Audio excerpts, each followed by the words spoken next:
اللہ نے ہمیں سب کچھ دے رکھا ہے، اللہ نے ہمیں مال بھی دے رکھا ہے، اولاد بھی دے رکھی ہے، اللہ نے ہمیں جائیداد بھی دے رکھی ہے۔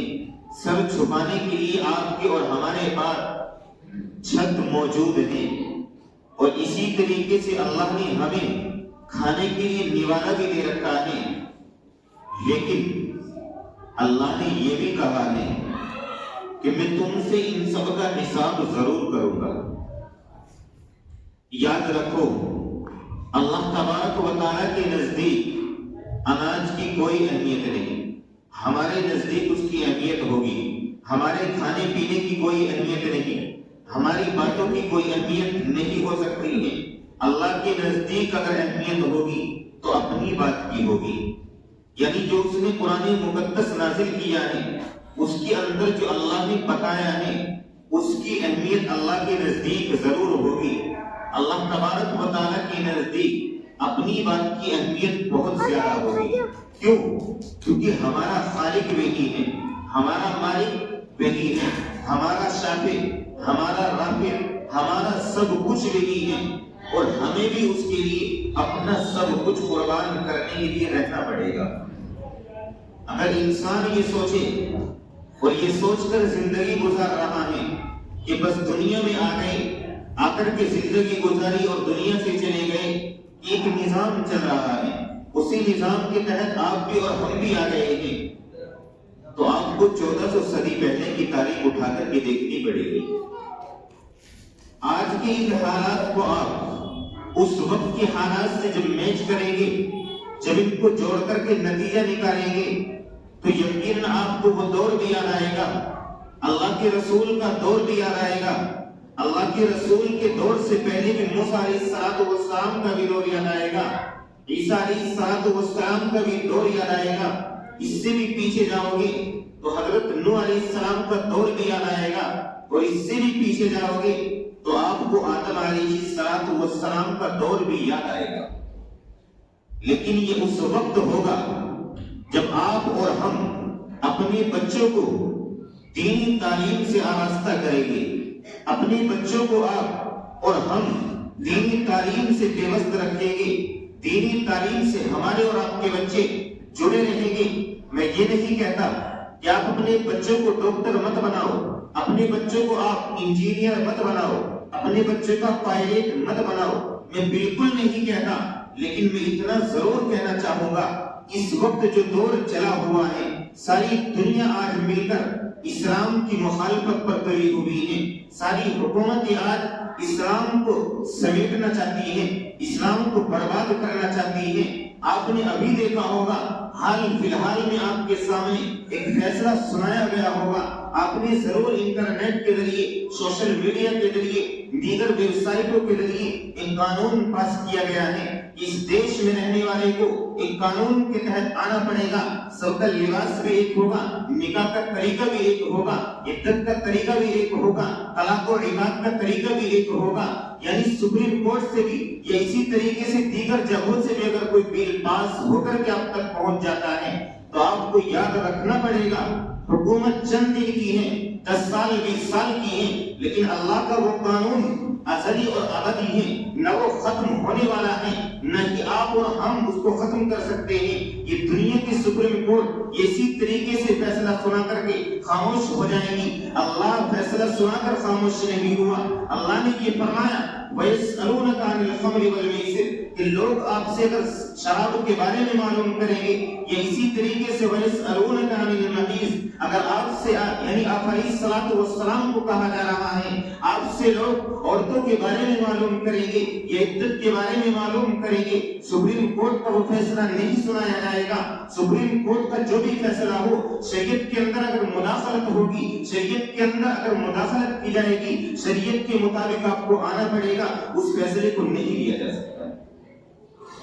اگر آپ اس طریقے سے کھلا لے بھی لیتے ہیں، آپ اپنی بچیوں کو عدالت کے ذریعے سے، سپریم کورٹ کے ذریعے سے، اسی طریقے سے دیگر کورٹ کے ذریعے سے اپنی بچی کو طلاق دلوا بھی لیتے ہیں، تو خدا کی قسم اللہ کو وہ فیصلہ منظور نہیں ہوگا۔ میں نے ابھی آپ کے سامنے ایک جملہ کہا ہے، ہماری باتوں کی کوئی اہمیت نہیں، چاہے وہ سرکار کسی کی بھی ہو، مسلمانوں کی بھی ہو، مسلمانوں کے علاوہ کی بھی ہو، چاہے کسی کی بھی ہو، اللہ کے نزدیک کسی کی بات کی اہمیت نہیں ہے۔ اللہ کے نزدیک اگر اہمیت ہے تو اس کی خود کی بات کی ہے۔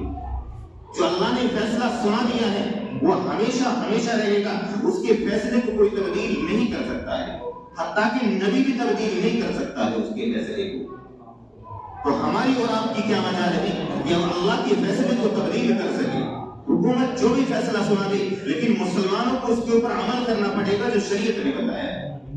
اگر مسلمان اس سے ہٹ کر کے آ رہا ہے، مسلمان اس سے ہٹ کر کے عمل کر رہا ہے اور اس فیصلے کے اوپر عمل کر رہا ہے، تو سمجھ لینا دنیا کے اندر آپ مزے اڑا لو گے، مزے اڑا کر کے اپنے بچوں کے ذریعے سے آپ ایک تجارت اور کاروبار کھول سکتے ہو کہ بچی کو جاؤ اور کھلا لے لو، 10-20 لاکھ روپیہ آپ جہیز کے طلب کر لو، وہ سب کچھ یہاں ہو جائے گا، سب کچھ سپریم کورٹ کے ذریعے سے آپ کو مل جائے گا۔ لیکن اللہ کی یہاں بھی عدالت لگے گی، اس کی یہاں بھی فیصلے سنائے جائیں گے۔ اللہ کی یہاں عدالت جب لگے گی آپ کا وہاں نہیں مانا جائے گا، جو وہاں کتابت فرشتوں نے کی ہوگی آپ کا لکھا ہوا نہیں مانا جائے گا۔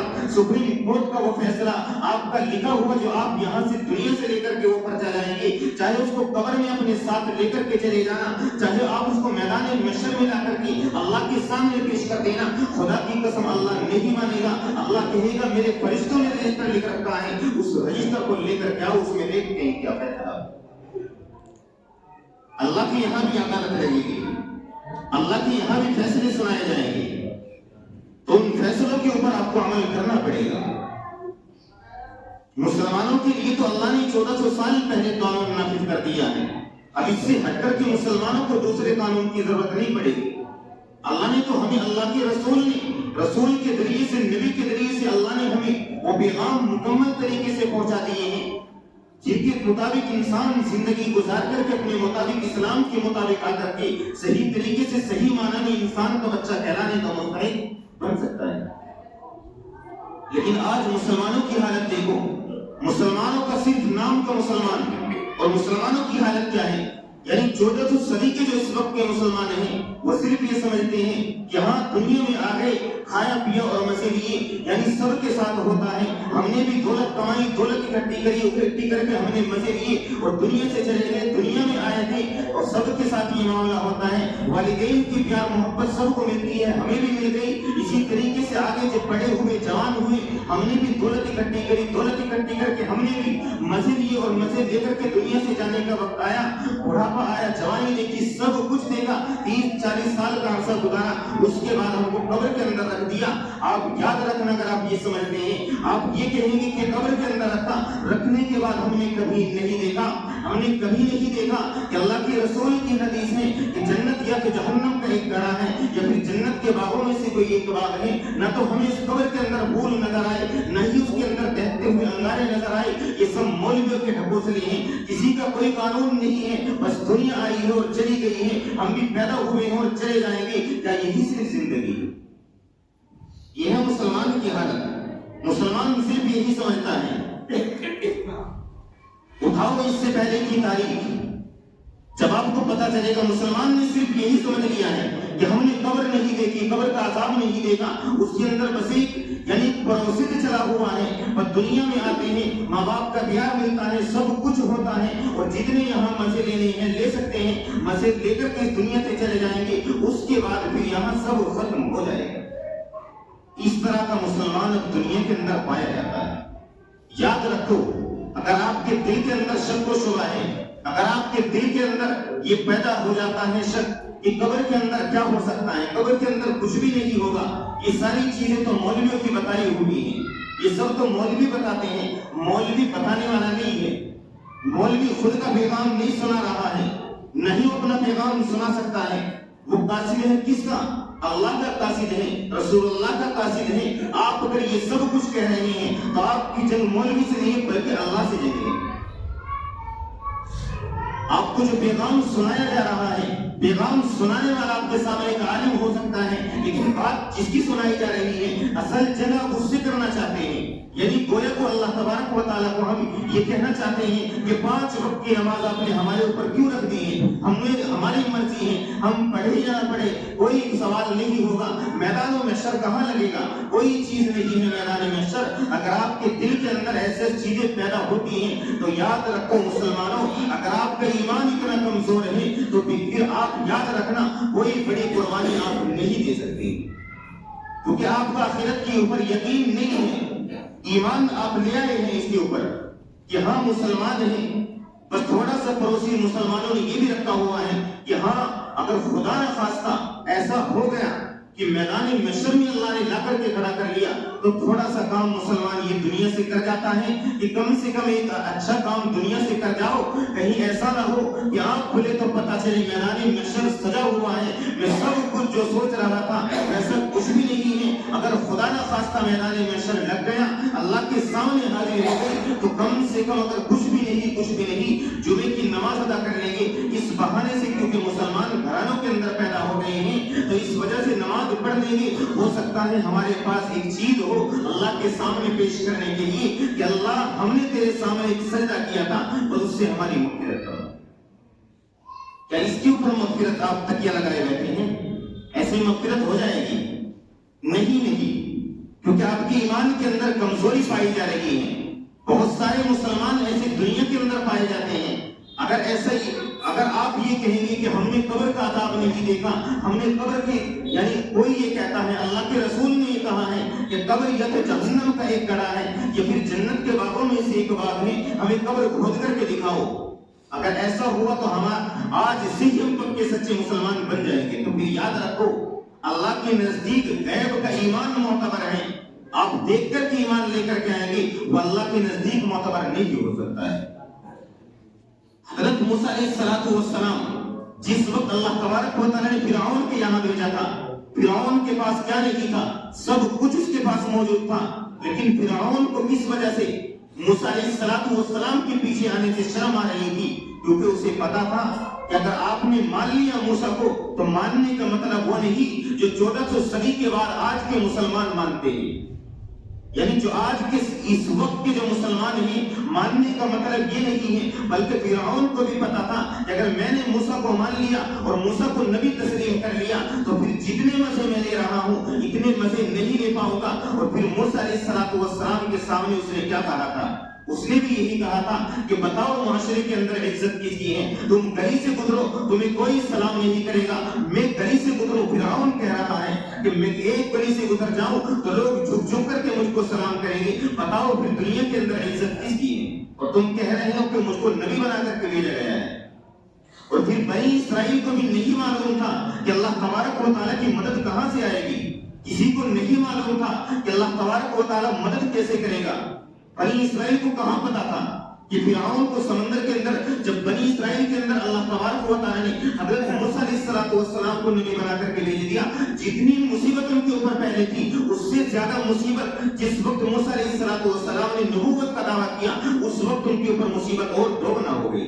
پھر بنی اسرائیل نے یعنی موسیٰ علیہ السلام کی قوم نے کیا کہا تھا کہ تمہارے آنے سے ہماری مصیبت کم نہیں ہوئی ہے، تم ہمیں کہہ رہے ہو کہ اللہ تبارک و تعالیٰ کا پھر ایمان لے کر کے آؤ اور تمہارے سارے مسائل حل ہو جائیں گے. تو حضرت موسیٰ علیہ السلام نے یہ نہیں کہا کہ میں نے ریسرچ کی ہے کہ اللہ تبارک و تعالیٰ کی مدد آئے گی کہ آگے چل کر کے فرعون کے ساتھ یہ سارا معاملہ ہوگا، ہمارے پیچھے آئے گا. موسیٰ علیہ السلام کو خود بھی نہیں معلوم تھا کہ اللہ کی مدد کیسے آئے گی. تو ہم کیسے کہہ سکتے ہیں کہ ہم دیکھ کر کے ایمان لائیں گے؟ دیکھ کر کے ایمان لانا کہ اللہ کے نزدیک معتبر نہیں ہے. اگر ایسا ہوتا تو فرعون بھی ایمان لے آتا، اس کی پوری قوم ایمان لے آتی. لیکن اس کو پتا تھا کہ اگر تو ایمان لے آیا تو موسیٰ مسلح پر کھڑے ہوں گے اور فرعون کہاں کھڑا ہوگا؟ جو اب تک اپنے آپ کو خدا کہلوا رہا تھا وہ کہاں کھڑا ہوگا؟ موسیٰ علیہ السلام کے پیچھے کھڑا ہوگا. کچھ عرصہ گزرے گا، موسیٰ علیہ السلام کہیں گے زکات نکالو، فرعون زکات نکال رہا ہوگا. پھر اسی طریقے سے کہیں گے احرام باندھو، حج پر چلنا ہے، موسیٰ علیہ السلام کے پیچھے فرعون حج پر جا رہا ہوگا. اس کو معلوم تھا کہ اگر میں نے موسیٰ علیہ السلام کو نبی تسلیم کر لیا تو مجھ کو ساری چیزیں ماننی پڑے گی. ایسا نہیں تھا کہ جس طریقے سے آج کا مسلمان مان رہا ہے، ایمان تو لے آیا ہے اور ایمان لانے کے بعد سب کچھ بھلا بیٹھا ہے، وہ تو 5 وقت کی بھی نماز ادا نہیں کر رہا ہے۔ آج کے مسلمان تو 5 وقت کی نماز تک ادا نہیں کر رہا ہے۔ پھر موسیٰ علیہ السلام نے اپنی قوم سے یہی کہا تھا کہ اللہ کی مدد ضرور آئے گی، ضرور آئے گی، لیکن فرعون کو سمجھاتے رہے کہ اللہ تبارک و تعالیٰ نہ جانے کہ اس وقت تجھ سے یہ حکومت چھین لے، سب کچھ ختم ہو سکتا ہے۔ کچھ نہیں معلوم تھا کہ اللہ تبارک و تعالیٰ کی مدد کیسے آئے گی، پھر کیسے اللہ کی مدد آئی کہ موسیٰ علیہ السلام القصہ مختصر، قصہ تو بہت لمبا چوڑا ہے، لیکن میں آپ کو یہاں کچھ دکھانا چاہتا ہوں۔ میں آپ کو یہ بتانا چاہتا ہوں کہ جس وقت موسیٰ علیہ السلام اپنی قوم کو لے کر کے نکلے کہ یہاں سے تم کو نکلنا ہے، مصر چھوڑ کر کے آپ کو جانا ہے، جب پوری قوم جا کر کے فرعون کے پیچھے جا رہا ہے، اب فرعون کو یہ نشہ چھا چکا تھا، اگر ہوتا وہ عبرت حاصل کرنا چاہتا سمندر کے اوپر آ کر کے وہ عبرت حاصل کر کے یہاں پر ایمان لا سکتا تھا، لیکن اس کو معلوم تھا کہ اگر موسیٰ کو تسلیم کر لیا تو سب کچھ تسلیم کرنا پڑے گا۔ لیکن اس وقت جب انسان کے پاس مال و دولت، عیاشی کی ساری چیزیں اس کے پاس موجود ہوتی ہیں، تو اللہ کی یہ ساری چیزیں اور ساری شان دیکھ کر کے بھی، اس کی قدرت کو دیکھ کر کے بھی انسان کا دل اس کی طرف نہیں جھکتا ہے۔ آج ہمارے دل بھی کچھ ایسے ہی ہو چکے ہیں، ہمارے پاس مال بھی ہے، دولت بھی ہے، سب کچھ ہمارے پاس موجود ہے، لیکن اللہ کی یاد کے لیے ہمارے دل پسیجتے نہیں۔ حالانکہ دنیا کے دھن میں لگے ہوئے ہیں، انسان چاروں طرف سے پریشانی کے عالم میں ہے کہ کسی کا دل پریشان ہے، کوئی انسان ایسا نظر نہیں آئے گا، ہر ایک آدمی اپنے دکھڑے سنائے گا، میرے گھریلو مسائل ہیں، میرے باہر کے مسائل ہیں، میری کچہری کے مسائل ہیں، میرے کورٹ کے مسائل ہیں، ہر ایک کے ساتھ کچھ نہ کچھ مسائل جڑے ہوئے ہیں، لیکن خدا کی قسم کسی کے دل کو سکون نہیں مل پا رہا ہے۔ اللہ نے کہاں کہا ہے کہ کہاں دلوں کو سکون ملے گا؟ اللہ نے قرآن مقدس کے اندر کہا ہے الا بذکر اللہ تطمئن القلوب، اللہ تبارک و تعالیٰ کی ذکر کے اندر تم کو تمہارے دلوں کو سکون ملے گا، لیکن اتنا وقت ہے کہاں؟ کیونکہ اگر ذکر کے لیے مسجد کے اندر آئیں گے، یہ 24 گھنٹے ذکر کریں گے، پھر داڑھی بھی رکھنی پڑے گی، آپ کو مولوی کی ساری باتیں ماننی پڑے گی۔ گویا کہ ہم بھی یہی سمجھتے ہیں، جس طریقے سے فرعون سمجھ رہا تھا کہ مجھ کو موسیٰ کی ساری باتیں ماننی پڑے گی، اور وہاں سے آگے جب چلے اور اس کے سامنے 2 حصوں میں پھٹ چکا ہے سمندر، وہاں دریا بالکل 2 حصوں میں اس کے سامنے پھٹا کھڑا ہے، لیکن اس وقت بھی چونکہ تکبر، غرور، دولت کا نشہ، حکومت کا نشہ، مال و دولت کا نشہ اتنا زیادہ چڑھا ہوا تھا، عیاشی کا نشہ اتنا زیادہ چڑھا ہوا تھا، کبھی نہیں ہوا ہوگا اس کے سامنے کہ سمندر کو اس نے وہاں 2 حصوں میں پھٹا ہوا دیکھا ہو، اللہ کی اتنی بڑی نشانی اس کے سامنے ظاہر ہوگی، لیکن اس کے باوجود پھر بھی وہ دیکھ کر کے ایمان نہیں لایا۔ اگر وہ ایمان لے آتا، اللہ نے اپنی موقع دیا تھا کہ آج تجھ کو بھی اللہ تیرے تمام گناہوں کو معاف کر دے گا۔ خدا کی قسم اللہ تبارک و تعالیٰ کا یہ وعدہ ہے، جب تک تیری دن رات گناہوں کے اندر گزری ہوگی، تو نے زنا بھی کیا ہوگا، تو نے ساری رات اور سارا دن گناہوں کے اندر گزارے ہوگے، ایک آنسو اللہ کے سامنے بہا دے، انہ غفور رحیم، اللہ غفور رحیم، یہ اللہ کا وعدہ ہے۔ کوئی انسان اللہ کے سامنے آنسو بہا کر کے تو دیکھے، اللہ بڑا غفور رحیم بھی ہے، لیکن ہمارے پاس اتنی فرصت کہاں ہے؟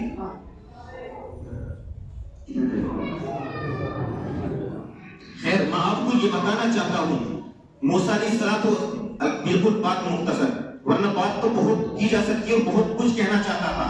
ابھی تو جو اصل موضوع ہے اس موضوع ہی کی طرف آنا تھا، لیکن اسی کے اندر سارا وقت چلا گیا۔ خیر، میں آپ کو یہ بتانا چاہتا ہوں، ہمارے سامنے بھی اللہ کی ہزاروں نشانیاں سامنے آ چکی ہیں۔ غزہ بھی آپ نے دیکھا ہے، وہاں ساری سرزمین، بیت المقدس کی سرزمین، آپ نے سب کچھ دیکھا ہے۔ کسی کو کوئی امید نہیں تھی، سب سپر پاور جس کو کہتے ہیں، لیکن ایک سپر پاور آج بھی جو ہمیشہ سے رہا ہے، اور وہ صرف اللہ تبارک و تعالیٰ ہے۔ دنیا کے اوپر دنیا والے کتنا بھی ظلم کر لے، جب مسلمانوں کے اوپر کتنا بھی ظلم کر لے، ایک وقت اپنا وقت اللہ تبارک و تعالیٰ نے متعین کر رکھا ہے کہ سب کا حساب و کتاب ہوگا، کسی کو نہیں بخشا جائے گا، کسی کو نہیں بخشا جائے گا۔ دنیا کے اندر سزا ملے گی، اگر دنیا کے اندر سزا نہیں ملی ہے، یقیناً آپ کے دلوں کے اندر یہ بات ضرور آتی ہوگی کہ معصوم بچے بلک رہے ہیں، بھوک سے تڑپ رہے ہیں، اور ان کی ماؤں کے سامنے چھوٹے چھوٹے بچوں کو ذبح کیا جا رہا ہے۔ کیا مسلمانوں کو یعنی اتنا سب کچھ دیکھ کر کے ہمارے دل پسیج جاتا ہے؟ آپ کا دل ضرور پسیج جاتا ہوگا کہ اللہ کا دل نہیں پذیرے گا۔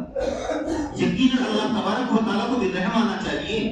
ہم ظاہر میں یہ دیکھ رہے ہیں کہ اللہ تبارک و تعالیٰ کو رحم کیوں نہیں آ رہا ہے؟ اتنا سب کچھ تباہ ہو گیا ہے، سب کچھ برباد ہو گیا ہے، اللہ کو رحم کیوں نہیں آ رہا ہے؟ یقیناً آپ کے دلوں کے اندر یہ سوال پیدا ہوتا ہوگا۔ اللہ نے ایک ضابطہ قرآن مقدس کے اندر بیان کیا ہے، میں آپ کو صرف اس کا ایک پلر سا دکھانا چاہتا ہوں۔ اللہ نے یہ کہا ہے کہ میں نے حساب و کتاب کا ایک دن متعین کر رکھا ہے۔ اللہ نے ایک دن حساب و کتاب کو متعین کر رکھا ہے۔ اس سے بھی بڑے بڑے واقعات دنیا کے اندر ہوئے ہیں، اس سے بھی بڑی بڑی یعنی چیزیں دنیا کے اندر پذیر ہوئی ہیں، لیکن ایک وقت اللہ نے متعین سب کا کر رکھا ہے، سب کا حساب و کتاب ہونا ہے۔ میں آپ کو صرف اتنا بتانا چاہتا ہوں کہ جس وقت بھی جب بھی آپ کو آپ کے سامنے مسجد کے تعلق سے یا مدرسے کے تعلق سے کوئی بھی کام پیش کیا جائے، آپ نے دولت بہت کمائی، دولت بہت اکٹھی کری، آپ کا دولت کا نشہ بہت یعنی آپ کے دل و دماغ کے اندر سوار ہو چکا ہے، لیکن یاد رکھنا یہ دولت کا نشہ کوئی زیادہ دن نہیں چلتا ہے۔ ایک دن سب کچھ فنا ہوگا، آپ اور ہم بھی فنا ہو جائیں گے۔ اس دولت کے اوپر آپ کو زیادہ بڑھ چڑھ کر کے اوپر نہیں جانا ہے۔ اپنی اوقات بھی انسان کو رہنا چاہیے۔ اپنی اوقات ہماری اور آپ کی اوقات کیا ہے؟ ہماری اوقات یہ ہے کہ ہم کو اللہ نے ایک ایسے نطفے سے پیدا کیا ہے کہ اگر دامن پر بجل لگ جائے تو دامن ناپاک ہو جائے گا۔ تو اللہ نے ایسے نطفے سے آپ کو حرام میں اٹھایا ہے۔ ہماری تو اوقات صرف اتنی ہے کہ ہمیں اٹھا کر کے یعنی لوگ کیا کریں گے ہمارے ساتھ، یہاں سے اٹھا کر کے لے جا کر کے جیسی سانس بند ہوئی لے جا کر کے قبر کے گڑھے کے اندر رکھ دیں گے۔ جو کچھ آپ کے پاس ہوگا سب کچھ سمیٹ لیا جائے گا، کچھ بھی نہیں چھوڑا جائے گا۔ ہاں اگر کام آ سکتا ہے، آپ دنیا سے کوئی خیر کا کام کر کے جا رہے ہیں، کوئی دنیا سے آپ اچھا کام کر کے جا رہے ہیں، مسجد مدرسہ کوئی تعمیر کر کے جا رہے ہیں، یا اسی طریقے سے کوئی خانقاہ تعمیر کر کے جا رہے ہیں، ضروری نہیں ہے کہ آپ کروڑ 2 کروڑ ہی لگائیں، 10-20 لاکھ ہی لگائیں، 1 روپیہ بھی آپ اگر مدرسے کے اوپر یا مسجدوں کے اوپر خرچ کر دیتے ہیں تو یقیناً یہ چیز جو میں نے آپ کو بتایا ہے، ہمارا مسلمان تو آج کا یہی بن چکا ہے اور حالت یہی ہو چکی ہے کہ مسلمان صرف یہ سمجھتا ہے کہ دنیا کی زندگی ہے، سوائے ہیں اور سب کچھ فنا ہوا ہے، ہم بھی فنا ہو جائیں گے۔ لیکن میں آپ کو بتانا چاہتا ہوں کچھ چیزیں باقی رہیں گی، آپ کا نام باقی رہے گا، آپ کا نام اچھا ہو یا برا، آپ کی جو اعمال ہیں وہ باقی رہیں گے، لیکن سب سے پہلے یہ ہے کہ آپ کوئی اچھا کام کر کے دنیا سے کر جائیں گے تو آپ کا نام باقی رہے گا۔ تو میرا کہنے کا مقصد یہ ہے، آپ کے گاؤں کے اندر بھی الحمدللہ ایک ادارہ چلتا ہے جس کے اندر تقریباً 100 کے آس پاس میں طلبہ عزیز علم دین حاصل کر رہے ہیں۔ ہر سال کی طرح ان سال بھی الحمدللہ آپ کے مدرسے نے آپ کو 3 حفاظ کرام دیے ہیں، 3 حفاظ کرام آپ کے مدرسے نے تیار کیے ہیں اس سال بھی الحمدللہ۔ یہ سب کچھ آپ ہی لوگوں کی امداد، یہ تعاون کی وجہ سے ہوا ہے، کیونکہ قدم قدم سے اگر تم چلو گے تو یقیناً آپ ہمارے ساتھ اور ہم آپ کے ساتھ چلتے رہیں گے تو بہت آگے آپ بھی جا سکتے ہیں اور ہم بھی جا سکتے ہیں، ورنہ تعلیمی اعتبار سے آپ بھی پیچھے رہیں گے، آپ کے بچے بھی پیچھے رہیں گے۔ بس میں آپ کو یہ بتانا چاہتا ہوں کہ ان کے لیے تاریخ فکس کی گئی ہے، ایک تاریخ متعین کی گئی ہے، 21 فروری کا آپ کے گاؤں کے مدرسے کا ایک پروگرام رکھا گیا ہے جس کو آپ سالانہ جلسہ بھی کہہ سکتے ہیں۔ آپ کا یہ پروگرام 21 فروری کو منعقد ہوگا۔ آپ کو ہر اعتبار سے قربانی دینی ہے۔ گزشتہ سال اس کے لیے بھی ہم آپ کا تہہ دل سے شکر گزار ہیں کہ آپ نے یقیناً اپنا قیمتی وقت بھی دیا تھا اور قیمتی وقت نکال کر آپ مدرسے کے اندر پہنچے بھی تھے۔ اسی طریقے سے آپ نے مالی تعاون بھی کیا تھا، ہر طریقے سے آپ کو مالی تعاون بھی کرنا ہے، اسی طریقے سے آپ کو یعنی بدنی طاقت یعنی ہر اعتبار سے اپنا وقت بھی دینا ہے۔ اپنا وقت آپ حضرات کو ضرور دینا ہے، آپ سے زبردستی نہیں لیا جائے گا، یہ بات تو حقیقت ہے، لیکن بس آپ سے اتنی گزارش ہے جس طریقے سے آپ پچھلے سال جلسے کے اندر شریک ہوئے تھے، اس سال بھی آپ کو اس جلسے کے اندر 21 فروری کے اندر آپ کو شریک ضرور ہونا ہے۔ آپ حضرات تیار ہیں؟ کون کون تیار ہیں؟ سبھی حضرات تیار ہیں؟ قریب کچھ لوگ ہیں